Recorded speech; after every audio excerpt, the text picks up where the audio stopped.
Visitors to the Coach Kingdom often comment about the Frank Bruno glove that we've got pinned up in our office, and there's a little tale behind that actually.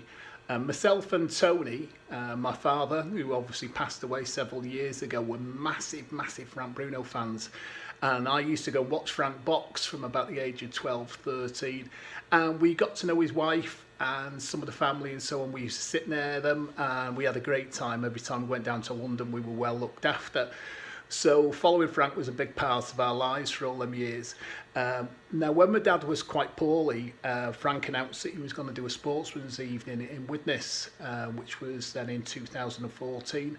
So we booked the table, took some of the staff, some friends, and we had an absolutely fantastic time, and Tony was really on form. So during the evening we were talking to Frank and they had different comedians on. It was a fantastic night, really great night. And then they did some bidding for gloves that were signed gloves in a box. So I thought, I looked along the row at my dad, and my dad was smiling and looking so happy. So I thought, I'm going to buy him one of these gloves. So it was bidding, it was an auction. So I stood up on my table and the price was going up. It went from 50 to 100 to 200 to 300.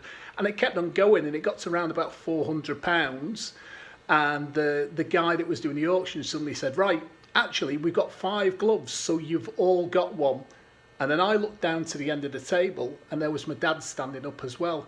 And I said to him, why are you standing up? And he said, I bought you a glove, I've got it for you. And I said, well, I've got one for you. So we both ended up with 2 massive boxing gloves in these signed frames.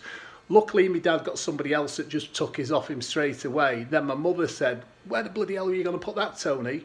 So it got brought down the garage, and it hides there's a fuse box behind it. And the ironic thing is, anyway, we spent all this money on a signed glove, and we've actually got a pair of genuine signed gloves from Frank that were fight worn. That was after he fought in Birmingham NEC, and we went to the changing rooms afterwards and we were given them for free. So my son's got them, we didn't have to pay a penny. But it was a nice night, and we had a great night with Tony. To see my dad out that evening was really good. So there's a little tale behind the story of the glove. Take care, everybody. Bye bye now.